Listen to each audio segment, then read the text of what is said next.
durchgesetzt und zugleich eben dadurch in die höchste Verbindlichkeit.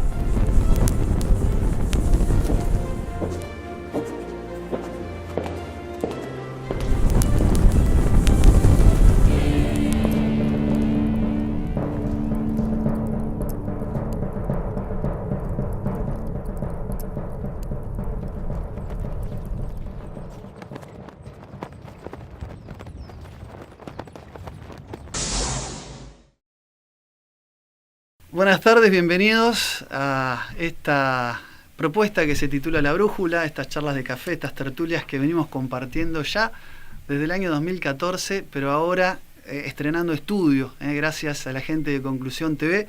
Esto es La Brújula y no podría ser sino La Brújula estando en compañía de un gran amigo, Pablo Dávoli, a quien presento. ¿Cómo estás, Pablo? Buenas tardes, Lucas. Qué lindo es volver, ¿eh? Así es. Y buenas tardes a todos. Y muchas gracias, por supuesto, como bien decías, a la gente de Conclusión TV, que generosamente nos ha cedido este espacio para seguir con nuestras emisiones, que empezamos allá en las épocas de Tele1, en el año 2014. Año 2014, así es. Bueno, y retomando estas charlas que hemos decidido mencionar como La Brújula, uno de los temas recurrentes que se nos ha incluso pedido profundizar, yo no sé si te acordás, creo que allá por el año 2014-2015, cuando arrancamos, dedicamos un programa titulado Licencia para matar la hispanidad, ¿no? La hispanidad católica. De hecho, recordamos a la gente que este programa se consagra a la Virgen de Schoenstatt, así ¿no? es. Un programa en el que discurrimos por ciertos cauces de cómo nace un poco la leyenda negra española y cómo es que se fragua un poco en el mismo momento en que los organismos de inteligencia británico empiezan a fogonear la leyenda negra española con respecto de la conquista, con respecto de la Inquisición.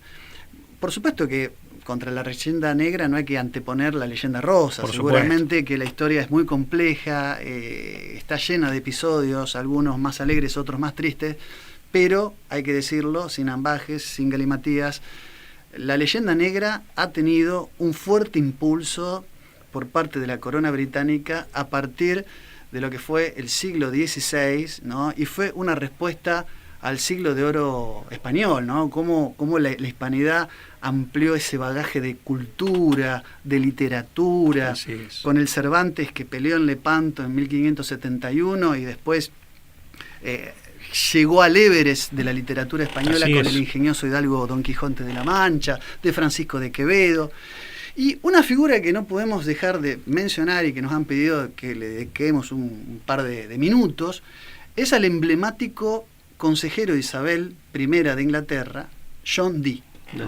Por su hermetismo, porque es una figura que ha tenido distintas aristas, es una figura que genera fascinación, pero al mismo tiempo es una figura poco conocida, o lo que se conoce ha estado viciado, ¿no?, de distintas inclinaciones a favor y en contra, ¿no? Sí, es un personaje, digamos, enigmático, y por eso ha dado lugar a todo tipo de rumores, efectivamente, y de especulaciones. Pero bien decías vos, nosotros hemos abordado su figura de manera tangencial en algún otro programa, en alguna otra edición de La Brújula, pero siempre analizando qué se nos hizo a nosotros, en tanto hispanoamericanos, en tanto miembros del mundo hispánico. Exactamente. Pero sería bueno tratar de posicionarse en el personaje o en el entorno del personaje y ver la Inglaterra de esa época, porque es una Inglaterra que cambia. Esa es la tesis que me gustaría dejar planteada, más allá del personaje, y de hecho hace al personaje, que es un escenario cambiante. O sea, la Inglaterra, y este es un primer punto a dejar ya marcado, ¿no? La Inglaterra del siglo XVI es una Inglaterra que cambia definitivamente su rostro, porque cambia definitivamente, o por lo menos lo ha hecho hasta ahora, su clase dirigente. Y el hasta ahora no es casual, porque este no es solamente un programa de historia, es un programa que tiene que ver con lo que nos pasa todavía al día de hoy, y eso lo vamos a poner de manifiesto. Y lo cierto es que es una Inglaterra revolucionaria, que genera una nueva clase alta y una nueva clase dirigente que se encarga de aniquilar los despojos o lo que quedaba de la vieja clase dirigente, que era una clase dirigente no particularmente católica, pero que pertenecía al mundo católico, estaba en paz con el resto de Europa y con España, y de hecho no hay que olvidarse que Enrique VIII había estado casado con Catalina de Aragón.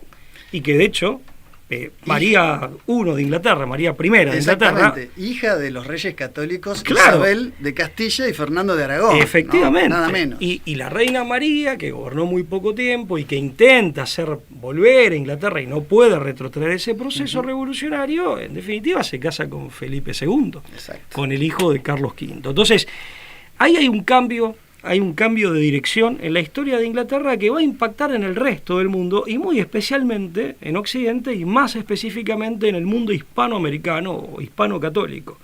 O sea, porque va a ser la enemiga del imperio, de la monarquía universal española o hispánica.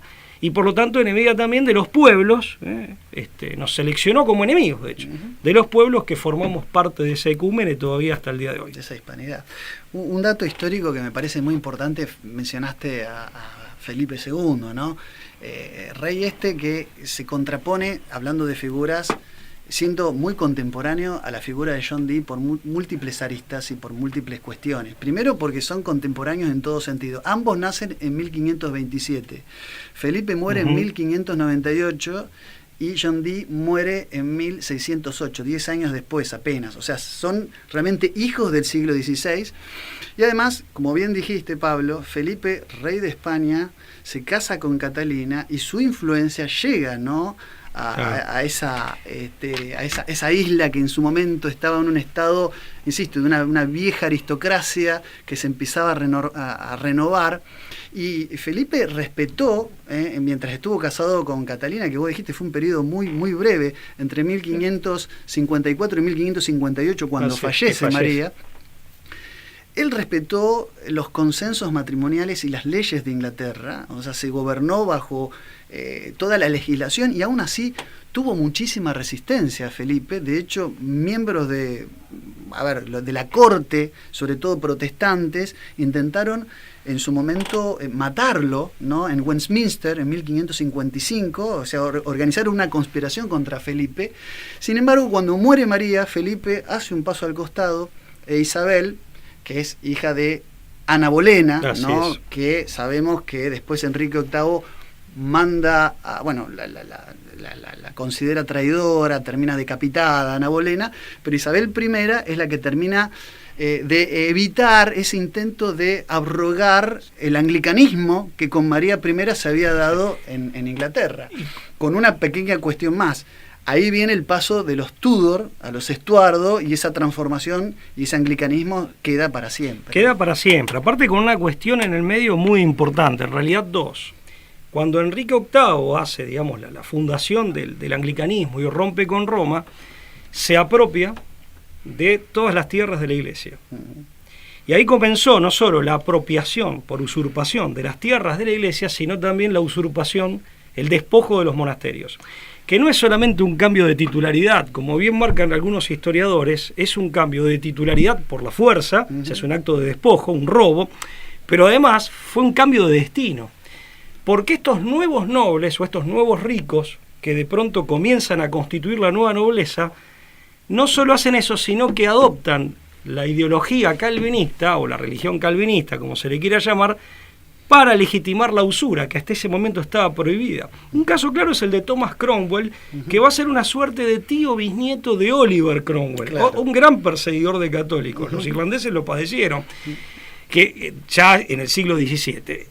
¿Qué hace Thomas Cromwell? Se apropia de tierras de la Iglesia, obviamente echan a todos los que estaban ahí, ahora voy a hacer un comentario respecto de quienes estaban ahí, eso pasa a ser propiedad privada de él, se convierte en el duque de Essex, pero además aplica toda la fortuna que logró, la aplica a practicar la usura, y ahí comienza toda una legitimación de la usura que ya había venido siendo anticipada por el movimiento en el siglo anterior de los Lollardos, de John Wycliffe. Claro. Uno dice los Lollardos y parece que está hablando de un grupo de bailarinas, qué sé yo. De rock. Claro, pero de rock nacional, pero en realidad los Lollardos era un movimiento revolucionario previo, para que vean que Inglaterra ya venía con una atmósfera muy convulsionada, en donde básicamente era un grupo, digamos, casi diría que son antecesores de la Reforma Protestante de Lutero, pero concretamente en lo antropológico negaban el libre albedrío, iniciando toda una corriente intelectual en el pensamiento inglés de negación que llega hasta el día de hoy y que hasta se aplica a cómo interpretan los descubrimientos de las neurociencias los transhumanistas, de negación del libre albedrío. En lo religioso se decían cristianos, pero negaban la transustanciación, desde ya que eran partidarios de la idea asamblearia y la idea del pueblo elegido, y una idea carnalizada del pueblo elegido, o sea, al estilo del pueblo elegido eran ellos, ¿viste? Y no adoptan una idea así, y desde luego se oponían a Roma. Este movimiento revolucionario aparte justificaba la usura, que era algo que la Iglesia Católica había combatido, como había sido combatido previamente, no sé, Platón, Aristóteles habían hablado mal de la usura, la legislación más prominente de varios países de la antigüedad, varios reinos, prohibían la usura.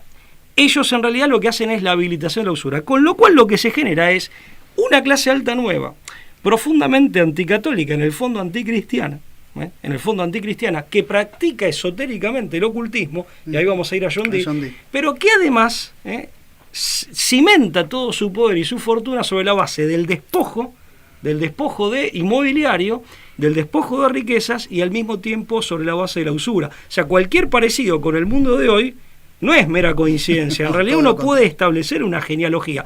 De hecho, ahí se enriquecen familias como los Russell o los Cecil, que son familias de la nobleza británica hasta el día de hoy. Exactamente. Hay una cosa que me parece llamativa en esto de los contrastes entre la figura de Felipe y de John Dee, que Felipe fue un monarca que gobernó con frontalidad, o sea, que tuvo ese temple de un monarca implacable, porque incluso está la versión de que él ofreció la recompensa que después termina tomando Baltasar Gerard para matar a Guillermo de Orange, ¿no? Que en Holanda era el foco de resistencia contra toda esa cristiandad y esa catolicidad, que se termina después, obviamente consolidando con la Guerra de los 30 años, la Paz de Westfalia, etcétera, en 1648 recién. Pero John Dee fue todo lo contrario, fue una persona que concentró poder siendo una persona que se mantuvo en el hermetismo, tuvo, entre otras cosas, Guillermo de Orange, el taciturno estoy hablando, ¿no? Entre otras cosas estuvo en principio muy sesgada toda esta situación porque el estilo de John Dee era la de susurrador de Isabel. Fue, entre otras cosas, alguien que mantenía ese hermetismo en las cartas y las correspondencias que escribía. Era cabalista, nigromante, alquimista, astrólogo, era el astrólogo personal, era el que los designios del horóscopo, ¿no? Zodiacales le daba permanentemente a Isabel para tomar sus decisiones. Por eso digo, hay un fuerte contraste en dos estilos opuestos entre Felipe y John Dee. Pero una cosa que es importante y clave de John Dee es que es realmente el verdadero propulsor, impulsor de los servicios de inteligencia. Entendido los servicios de inteligencia no como los entendemos hoy, digamos como el espionaje, superagentes, aunque hay toda una relación de conexión, porque hay un libro muy interesante que se lo recomiendo a la gente, que es un libro de Philippe Gardiner que se llama The Bond Code, el código Bond, donde explica que Ian Fleming, cuando crea el personaje de James Bond, se inspira no solamente en John Dee, sino que toda la obra de John, digamos, todos sus escritos sobre James Bond, que después se convierten en la saga de cine que todos conocemos, interpretada por grandes actores, ¿no? de la pantalla gigante, desde Sean Connery, Roger Moore, Pierce Brosnan, ¿no? y Daniel Craig. O sea, el James Bond que todos conocemos es un tributo a ese hermetismo plagado de símbolos. Incluso 007 tenía que ver, dice este libro, muy interesante, con la firma críptica que hacía John Dee en las correspondencias secretas que mandaba, que se intercambiaba con la corona. De hecho, hay el famoso dibujito que una vez lo hicimos, pero lo quiero recordar. Acá me traigo, mira, con un fibrón, el 007, cuando John Dee se escribía las correspondencias con otros intelectuales, firmaba con una especie de dibujo que representaban unas gafas, digamos. Voy a hacer el dibujito, no soy muy bueno. Representaban unas gafas, a ver si me lo toma la cámara. Digamos que básicamente hay que entender que los anteojos de la época no eran como estos que tenés vos con las patillas, sino que empezaron siendo lupas que se convirtieron en cristales con aumento, que se convirtieron en monóculos primero, y después en estos lentes que tenían una manivela, que se acercaban solamente a los fines de leer y se volvían a apoyar en el escritorio. Tenían como una especie de, como si fuera un antifaz de una fiesta, ¿no? Sí. Veneciana, no sé. Lo que digo es que esa firma, que era este dibujito, es lo que inspiró a Ian Fleming a ponerle 007 como nombre en clave a este superagente, que además se llama James Bond o Jason Bourne. Todos los agentes secretos se llaman JB, como Joaquín Amboas, que son los nombres, también las siglas de los nombres que tenían las columnas del pórtico de entrada del templo del rey Salomón, donde también estaban todos los hermetismos que estos eruditos, que eran hombres de la más alta ciencia, también tenían fascinación. O sea, incluso Francis Bacon, se dice que Sir Isaac Newton pertenecía a una logia rosacruciana y escribió un montón de obras sobre el templo de Salomón y el hermetismo. Es decir, todos conocemos al Isaac Newton. Sí, como físico. Sí, o del Principia Matemática. Claro. Pero John Maynard Keynes, el economista inglés, llegó a llamar a Newton el último mago, por esta arista desconocida. Que es una idea renacentista. Muy del Renacimiento. Hay un autor inglés del siglo XVIII, creo que John Aubrey, un historiador, se escribe Aubrey, que decía, hablando de la época de John Dee, en esa época oscura, él lo reconoce en plena etapa de la Ilustración inglesa, ¿no? Dice, en esa época oscura, ser matemático, mago de conjuros, que es brujo. Mago de conjuros es brujo, concretamente, ¿no? O sea, no es cualquier mago. Sí. Ni tampoco es un hombre de trucos, sino un mago de conjuros. Y ser astrólogo era exactamente lo mismo. Y era la idea renacentista de manejar una filosofía oculta que el mismo John Dee había conseguido a través de Agripa, que a su vez había sido discípulo de Johannes Reuchlin, que se escribe Reuchlin, se lo pronunciaría así en castellano, que ellos decían, ¿por qué es superior la magia y en particular la gnosis cabalística por sobre la escolástica católica? Porque en la escolástica católica la razón está al servicio del descubrimiento de la verdad, la contemplación de la verdad, que es la idea de teoría de los griegos. La teoría es contemplación para los griegos, ¿no? En tanto dice, fíjate vos que se anticipa, nosotros hablamos como una novedad en el siglo XX, ¿no? La razón instrumental, la razón al servicio del poder, Horkheimer, dice, en realidad decía, en rigor de verdad, esto ya lo decía Reuchlin y lo mama John Dee, decía, es superior la gnosis cabalística y este tipo de magia porque te da una suerte de tecnología del poder, es decir, te da una suerte de conocimiento que no tiene que ver con la develación ni mucho menos con el disfrute de la verdad, sino que tiene que ver con la acumulación del oro y del poder. O sea, tiene un efecto práctico. Ahí aparece la famosa razón instrumental de la que se va a hablar en el siglo XX en relación a la modernidad, que la escuela de Frankfurt, lo hemos dicho en otros programas, está bien, no la pone al servicio del poder, pero la pone al servicio del eros. No importa, es otro tema. Pero además aparece claramente esta idea que en un autor argentino de origen francés, Gaudin de Roussel, aparece claramente, y este es un tema de nuestra época, la idea del saber. Gaudin de Roussel lo llama como saber tenebroso, que es un saber puramente técnico, en el sentido de Tecné, de Aristóteles, es un saber puramente técnico que está siempre al servicio, va a decir Gaudin de Roussel en el siglo XX, de un proyecto totalitario, que es lo que podríamos dedicar varios programas a esto, lo que se ve hoy en día. O sea, el hombre de hoy, en definitiva, y aparte un saber de élite, siempre es un saber de élite. Yendo al contexto inglés, siempre universidad, clase social alta, acumulación de capital. Según estos autores, aparte el origen del capitalismo verdadero está acá. El propio Marx decía que el origen del capitalismo era el despojo de los bienes de la iglesia. Exacto. Marx llegó a decir eso. O sea, en definitiva hay todo un connubio, una connivencia de factores que para quienes no pertenecemos a ese ambiente es muy difícil de ver. Es más, todos estos tipos iban a los mismos colegios. Porque con Cecil, con William Cecil, a John Dee lo presenta un compañero del colegio. ¿Pero dónde iba? Y después del colegio universitario, a Cambridge, a donde accedía la clase alta. Y un dato que me quedó por decir, cuando estas personas se apropian de esas tierras, expulsan a todo el campesinado. Exacto. Y ahí aparece, en definitiva, que en Inglaterra vas a tener después, mientras los españoles estaban haciendo su siglo de oro, no solo en España, sino en Hispanoamérica, con las universidades, los cabildos, etcétera, universidades que eran con las lenguas indígenas, con el latín, el griego y el español, o sea, muy, muy amplio todo. Vas a tener una Inglaterra en donde 1 de cada 2 hombres era un desposeído. Era toda esa población rural que después va a ser el proletariado de la Revolución Industrial, que queda en la pobreza porque los expulsan a todos. Increíble. Sí, vos sabés que mucho de esto lo cuenta, y ese panorama epocal que haces, Pablo, de cómo se convivían, ¿no?, la más alta ciencia de rigor con el ocultismo y el hermetismo.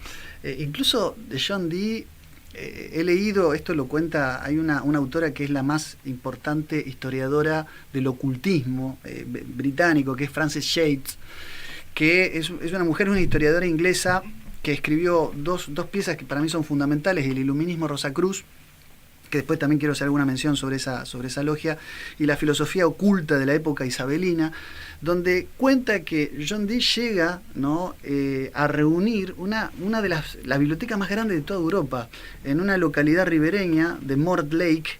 Llega a reunir la biblioteca esotérica y de ciencias de rigor, insisto, física, matemática más importante de toda Europa.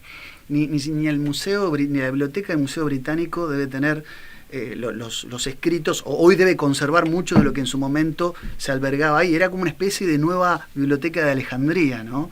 Solo que esta no se quemó, no sabemos bien, había de distintos niveles de hermetismo. Pero una cosa muy importante que dice Yates acerca de la figura de John Dee. John Dee tenía ese fanatismo casi pitagórico de ver la naturaleza transida en clave numérica. Creía que los números explicaban la naturaleza, creía que el hebreo, por supuesto, era el lenguaje de Dios, entonces había toda una numerología con palabras hebreas y números, y a través de la matemática como lenguaje y la geometría, la aritmética y la geometría como lenguajes propios de la naturaleza, y utilizó ciertos aspectos cabalísticos para hacer su cartografía al servicio de la corona británica y convertir a Inglaterra en una potencia talasocrática que dominara los mares. El imperialismo mal inglés. Llamado imperio. No olvidemos que el siglo XVI y XVII es el siglo de la piratería. Empieza con Isabel. Es decir, y con plata de Cecil. Se aprobaba el contrabando en el dominio de los mares. Sí. Los holandeses y los ingleses se caracterizan por parasitar la extracción de metales preciosos del Nuevo Mundo, y los más afamados piratas ingleses empiezan todos a surgir a partir de esa época. Terminan todos convertidos en nobles, pero acá ese es el mismo proceso con los piratas financiados por usureros. Pero imagínate qué cloaca de la que estamos hablando, si hablamos de usureros y despojadores de bienes aplicados a la religión, que los tipos se lo apropian, los roban, los aplican a la usura y después con eso financian piratería. ¿Qué clase de nobleza puede ser esa? Por eso también tienen una pompa que hasta lo ves en la nobleza británica hoy en día, y seguramente hay excepciones, por supuesto, pero hasta estéticamente es desagradable, ¿no? Sí. O sea, pero hay una depreciación, ¿no?, de lo que fue. Pero una nobleza que no tiene nada de noble, porque si Inglaterra es la Inglaterra de Tolkien, si la Inglaterra es la de la saga artúrica, si la Inglaterra es la Inglaterra de Shakespeare o de Chesterton, yo me confieso anglófilo, digamos. Pero esta es otra. Es una Inglaterra que reemplazó a la otra. Hay una autora, Bárbara Tuncham, que dice concretamente: algo pasó en el siglo XVI, Inglaterra cambió. Y lidera, dice, una suerte de movimiento político internacional destinado a destruir lo que quedaba del antiguo orden, que había sido el orden medieval. La pérfida del bidón. Es la Inglaterra, que muchos dicen que es England, digamos, la tierra de ángeles, que se convierte en tierra, insisto, salvando las excepciones que seguramente ha habido, honrosísimas, pero que se ha convertido en tierra de demonios, ¿no? Claro. Y bueno, acá se aplicaría la máxima medieval de que corruptio optimi pésima, ¿no? La corrupción de lo mejor es lo peor. Claro. O sea, algo de buena calidad que se corrompe termina siendo mucho peor que algo que no era tan bueno, también corrompido, ¿no? O sea, pues sabés que John Dee muere en 1608, como ya dijimos al principio del programa, y en 1614 aparecen unos documentos, también para traerlo con algo de la actualidad, los famosos Fama Fraternitas Rosacruces. Una especie de manifiesto que vendría a ser como la carta orgánica de una organización, secreta por momentos, discreta por otros, que fue integrada por grandes miembros de la nobleza británica y de la erudición, ¿no?, de las grandes universidades británicas, inglesas más particularmente. Y después las Confessio, que fueron el segundo documento que aparecieron.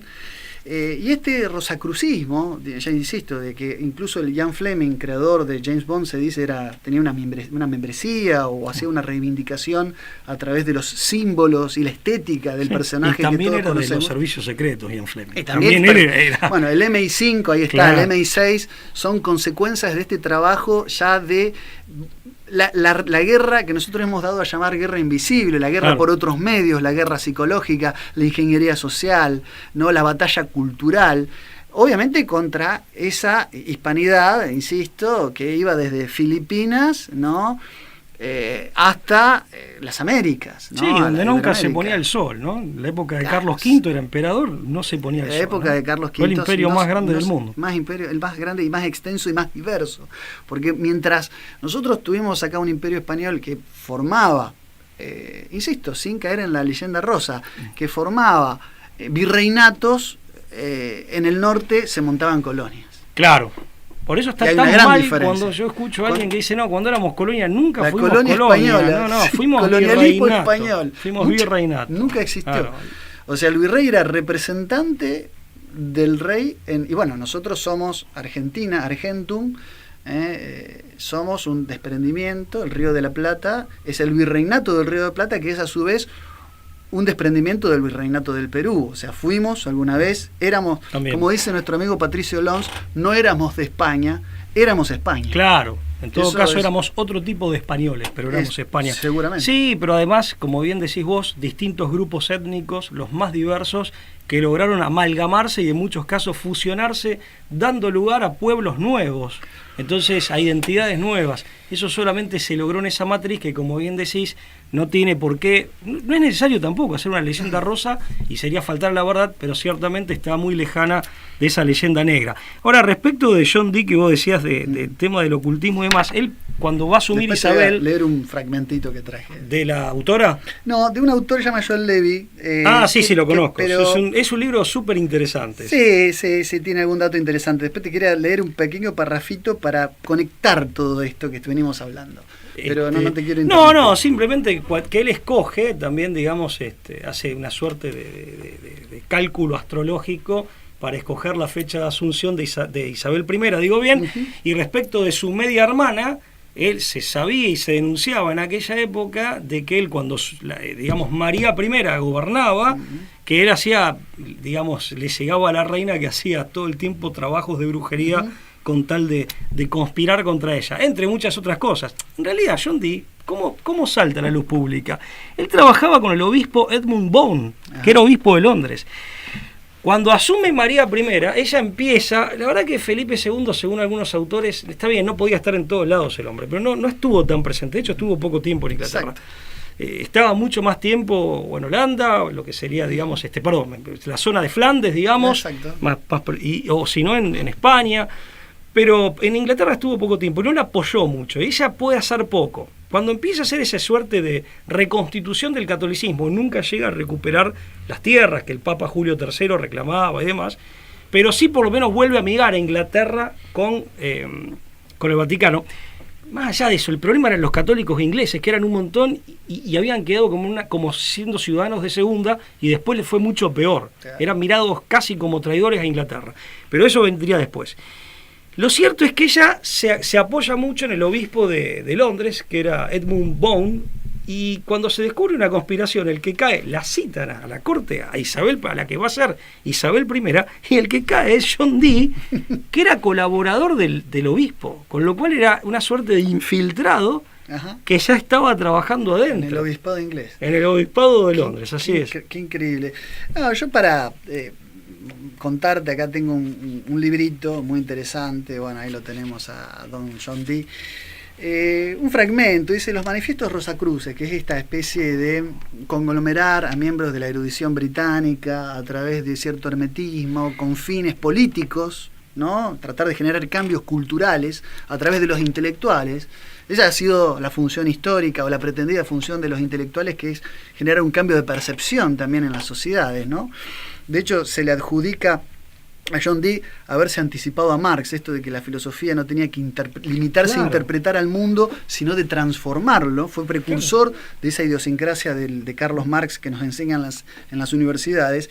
Dice: los manifiestos rosacruces también reflejaban el trabajo de varios eruditos herméticos importantes de los siglos anteriores, particularmente del sabio inglés Dr. John Dee. Dee había formado una inmensa biblioteca y había viajado por toda Europa para entrar en contacto con otros eruditos. A pesar de que se le conoce en primer lugar como astrólogo, un servicio que desempeñó para la reina Isabel, también dominaba ampliamente otras prácticas como la geometría, la alquimia, la cábala, la magia. Utilizaba una bola de cristal para hablar con los ángeles, fíjate vos, y viajó a Bohemia para advertir al santo emperador romano que corrigiera su comportamiento. Sus escritos e investigaciones abarcaron muchos campos, desde las matemáticas y la lógica, la geografía y la reforma calendaria, o sea, fue un reformador del calendario, y creía en el poder, bien digo, del hermetismo como inicio de un nuevo mundo. En muchos aspectos era un rosacruciano modelo, por lo que se ha sugerido que en realidad Dee fue el verdadero Christian Rosenkreuz, fundador de la orden. Recordemos que los Fama Fraternitas tenían un nombre también en clave, llamativamente, de un tal Christian Rosenkreuz, que fue el que fundó esta logia hermética. Hay que decir, ahí termino la cita para no apabullarlos con datos y cuestiones, fragmentos biográficos de John Dee. Hay que decir que misteriosamente, cuando aparecieron, programa del que hemos hablado también, probablemente ahora acá en Confesión TV, Conclusión TV, tengamos nuevos públicos, pero bueno, ya hemos hablado también en las piedras guías de Georgia, de la que también hemos hablado en reiteradas oportunidades. Apareció una misteriosa firma de un tal Rosenkreuz, en realidad Christian R., que remite a esta figura. Por supuesto que son reivindicaciones pero hoy están en vigencia, son piedras, es un cromlech, ¿no?, en Georgia, que además anuncia, entre otras cosas, un deseado o un deseable invierno demográfico. No, habla de reducir la población mundial a solo 500 millones de personas. Bueno, y todos firmado por Christian Rosenkreuz. Todos sabemos el compromiso de las actuales élites, cuya matriz histórica o su genealogía más lejana está acá. O sea, hay una relación genealógica, filosófica y espiritual, si cabe la palabra. Todos sabemos el compromiso de las élites actuales con el control demográfico y la reducción demográfica, en particular de los países del así denominado tercer mundo. Y no solo eso, la justificación ideológica del control demográfico también proviene de la misma matriz, pero en el siglo XIX, con Malthus, con Galton, con Spencer, esa matriz, con Sankar. Hay una continuidad. Sankar ya en los Estados Unidos, ¿no? Pero hay una continuidad en esa ecúmene, digamos, que, insisto, acá no estamos hablando de los pueblos, que hasta han sido víctimas y son víctimas, sino de determinadas élites, que de hecho empezaron traicionando a sus propios pueblos. Por eso decía, lo que va a ser el proletariado del cual va a hablar Charles Dickens, el autor de Oliver Twist, otro... Donde denunciaba el trabajo infantil, la injusticia, ¿no?, social con el industrialismo. Ese proletariado viene de lo que estos usureros y piratas despojaron. Claro. O sea, después de usurpar y de robar esos bienes que eran de los monasterios, congregaciones católicas, etcétera. Entonces, esto es... Yo siempre, cuando hablo, a veces les digo a los alumnos que los grandes debates, y así como los grandes debates, los grandes conflictos en la historia, tienen genealogía. Tienen genealogía, y a veces, por eso hay que tener un sentido histórico profundo para comprender el presente y poder, al menos, avisorar con alguna nitidez el futuro. La diferencia entre los pueblos están aquellos que no recuerdan su pasado y aquellos que sí tienen ese sentido, esa conciencia histórica profunda. Nosotros no nos acordaremos que formamos parte de una enorme estructura imperial que fue civilizacional, que con sus más y con sus menos hizo cosas que nadie más ha hecho, y que fuimos, en términos teológicos, por así decir, catejón, porque éramos el proyecto opuesto a este. Exacto. Éramos la barrera, el proyecto opuesto. Nosotros no nos acordamos, pero del otro lado sí se acuerdan. Por la misma razón que el regimiento que fue rechazado en Buenos Aires en 1806, hoy todavía desfila sin bandera porque saben que la bandera está acá. Ellos sí se acuerdan, eso es importante tenerlo presente. ¿Quiénes somos nosotros, de dónde venimos y a qué proyecto histórico y cultural pertenecemos, ¿no? Esto que decías es muy importante, Pablo, y también para los que nos están viendo, los que nos están escuchando. Esto no se trata solamente de hacer un raconto de hechos pretéritos, sino ver el asidero en la actualidad. ¿Por qué no nos acordamos? Dice Pablo con enjundia, la enjundia que lo caracteriza.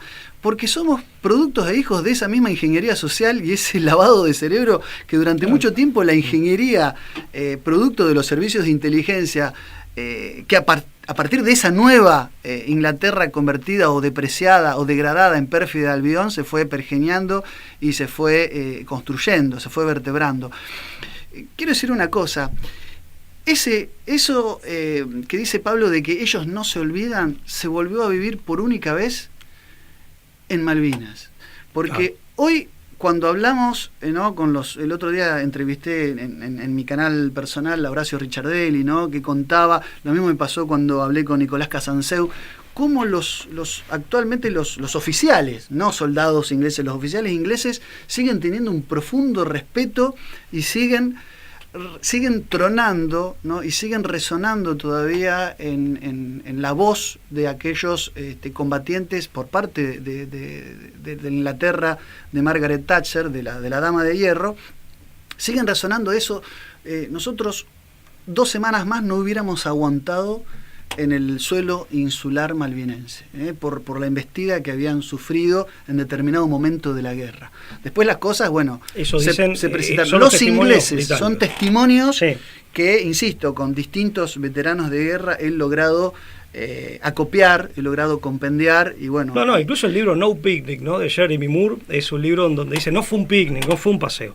Y aparte, después de la Segunda Guerra Mundial, lo cierto es que incluso del combate cuerpo a cuerpo, que es donde se ve más el coraje y cuán convencida está la persona que va a pelear en el combate cuerpo a cuerpo, pero más allá del combate cuerpo a cuerpo y donde entra a tallar el coraje, pero también mucho más lo técnico, pese a que no estábamos en la mejor posición, no hay que olvidarse, y el elemento coraje también está, por supuesto, no hay que olvidarse que fuimos, después de la Segunda Guerra Mundial, el país que más bajas navales les produjo, a la Marina de Guerra, ¿no? Simplemente entonces, como para ir redondeando, digamos... Sí, es interesante la temática, pero déjame agregar algo ahí, por en ese punto... Digo, esto de que ellos no se olvidan, ¿no? Que apareció en 1806, 1807...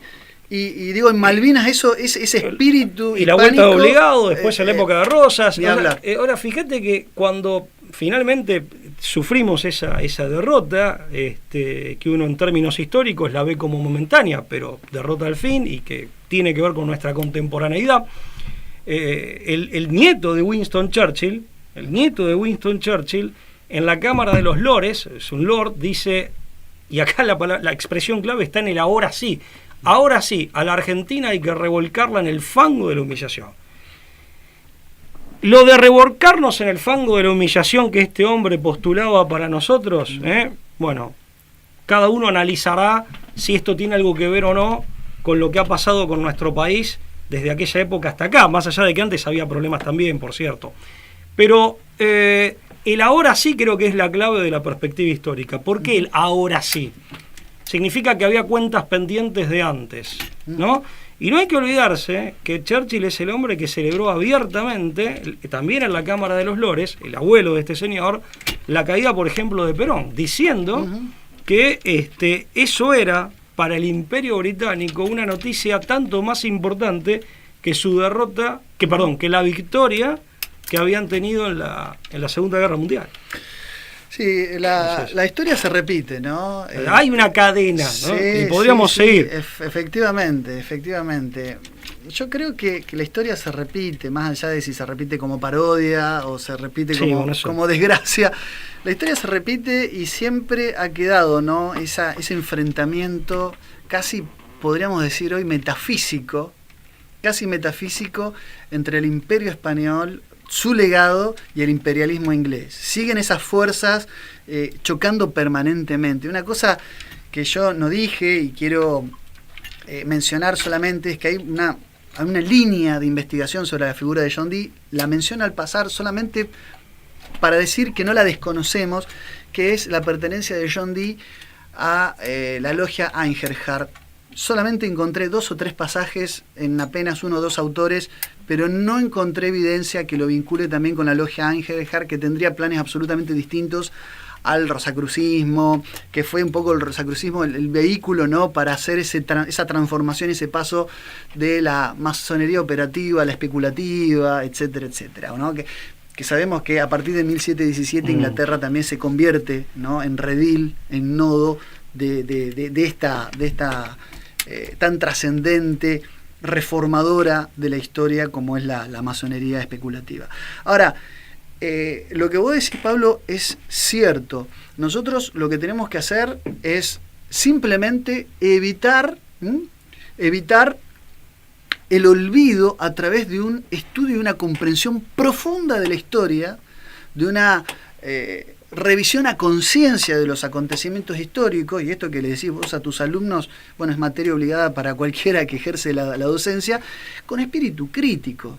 Porque, claro, a ver, yo hay gente que en cuanto a leyendas negras, más allá de que podemos hacer la genealogía, como vos bien decís, de las leyendas negras, dónde nacen, cuándo tienen asidero, dónde empieza la leyenda negra, con los servicios de inteligencia, con John Dee, fue una cosa espontánea, no fue algo mecánico u orquestado, pergeniado. Digamos, más allá de esas múltiples interpretaciones, aunque podemos dar argumentos y pruebas de que sí hubo una planificación, con aciertos y desaciertos, con luces y sombras, lo que no podemos, me parece, bajo ningún punto de vista negar es que tal leyenda negra existe. Eduardo Galeano ha jurado de sus venas abiertas y hay gente que sigue repitiendo, ¿no?, que acá lo que se montó en las Américas, o por lo menos en la Hispanoamérica, fue un verdadero genocidio, incluso con una alta dosis de sadismo sobre los aborígenes, sobre los nativos, yo prefiero decirle. Entonces, en ese punto concreto, lo que primero tenemos que hacer es dar lugar a que tal leyenda negra existe, porque incluso muchos de los que han sido instrumentos, cito el caso de Eduardo Galeano solamente por dar un ejemplo, incluso lo han reconocido y han abjurado. Él dijo con estas palabras, él más no palabras menos, a escribir ese libro.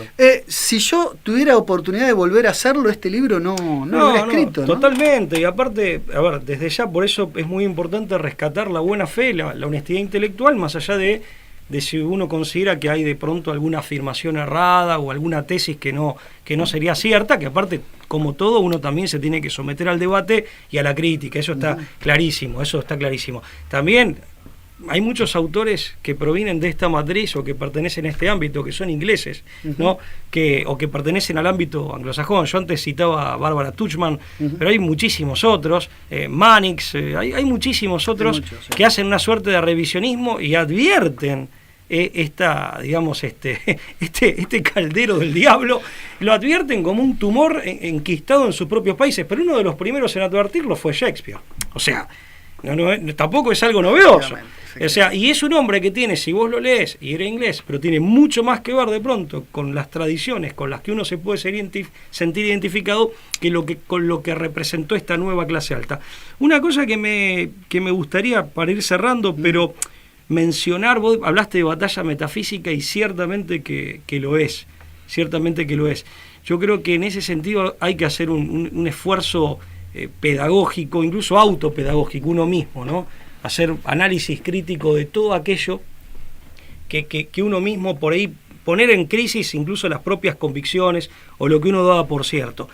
Y es más, hablando de acción psicológica y de batalla cultural, una de las primeras víctimas de John Dee, de hecho fue víctima de John Dee, fue la reina María I, porque en definitiva en ese momento comenzaron a financiar toda una guerra, de una campaña en esa época de rumores de que estaba embarazada, de desprestigio. Les pagaban a los bardos para que se burlaran de ella en lo que llamaríamos los bares, las cantinas, ¿no? Entonces hubo una incipiente guerra psicológica ahí contra su propia reina, ¿no? Increíble. Sí, yo, Pablo, también vamos a ir cerrando, creo que no se agota el tema. Hay mucho más para mencionar. Hay muchísimo más para mencionar, hay muchísimo más para saborear de todos estos temas, Pero me quedo con esto. Creo que nosotros estamos en un momento clave de la historia donde esos hechos, en apariencia pretéritos, en apariencia que han quedado lejos en el pasado, tienen un impacto y un asidero en el presente realmente muy grande. Si vos me preguntás, yo no creo que sea coincidencia que hoy, qué sé yo, todos estos intentos de balcanización, incluso de nuestro territorio, todo este fogoneo, que yo no creo muy espontáneo, lo que es el fenómeno de la Mapuche International League con sede en Bristol, en Bristol, en la calle 6 de la Logia, etcétera. Yo no creo que sean coincidencias, yo creo que son rebotes o remanentes de toda una ingeniería y de una lucha en contra de esa unidad espiritual que se había ganado a través de las Españas o de la gran comunidad española. Y está claro que el modelo... Hoy somos 450 millones de hispanohablantes en todo el mundo que que estamos siendo fragmentados por múltiples flancos, digamos, o sea, por todos lados nos están tratando. El centrismo sigue estando, a eso es lo que voy. No creo que sea una cosa del pasado, No, totalmente. Y de hecho, este modelo que es el que finalmente fracasa y que va a dar batalla antes de salirse o de pasar a la papelera de reciclaje de la historia, pero que es un modelo que no cierra, porque es un modelo en el cual el 0,0001% tiene más que todo el resto de la humanidad. No es el 1%, es el 0,0001%. Eso David Rothkopf lo plantea bien en el libro Superclase del año 2008, tipo que fue secretario de Comercio de Clinton, funcionario del Banco Mundial. Este modelo al que le sobra gente. La Universidad de Zurich. Hay un montón de estudios, que lo hacemos. Morán con la hidra mundial, lo hemos tratado ese tema también. Es un modelo que no les cierra y digamos, y bueno, ellos empecinados en lo que ven, entienden que el problema es la gente y no es el modelo que ellos han logrado imponer a nivel mundial, y que no cierra tampoco existencialmente, no en vano. Donde han hecho pie estas ideas o las ideas que esta gente ha difundido son modelos de sociedades tristes, donde el vacío existencial es muy profundo. Hemos desembocado en esta posmodernidad en donde el sentido de la vida ha sido diluido, y esto no es precisamente por el triunfo de nuestras tradiciones, es porque se nos han impuesto o nosotros tontamente hemos comprado la mal llamada tradición de este sector, que es el hegemónico, sin ningún lugar a dudas. Con más, con menos, con aliados, con sobornados, con idiotas útiles, pero en definitiva es el sector hegemónico, no es aquel del cual nosotros supimos formar parte. Por eso creo que nosotros debemos reencontrarnos, y creo que en otros ámbitos culturales debiera pasar lo mismo, reencontrarnos a nosotros mismos y empezar a construir un modelo distinto, dialogando con otros pueblos e incluso con otras civilizaciones, es decir, salgámonos de este modelo que no es nuestro, pero no solo no es nuestro, sino que es mezquino y que no nos cierra ni cuantitativa ni cualitativamente. Pablo, ha sido un gusto. El gusto es mío. Un placer. Espero que sea del público. Y un honor volver a compartir, más allá del público, lo voy a decir, porque ya están acostumbrados, no es por una cuestión de desprecio que uno hace, digo, yo me enriquezco conversando contigo, así que ya de por sí eso lo valoro, y creo que eso es lo que justamente el público valora, cómo nos hacemos sinergia, como se les llama ahora. Ha sido un gusto volver a compartir una nueva charla de café contigo. Vuelvo a agradecer, reitero mi agradecimiento a la gente de Conclusión TV que nos ha brindado este hermosísimo espacio, confortable, dignísimo para hacer nuestras conversaciones. Y bueno, a ustedes los invitamos a reencontrarse con nosotros en la próxima emisión de La Brújula. Gracias por todo. Gracias. Chao.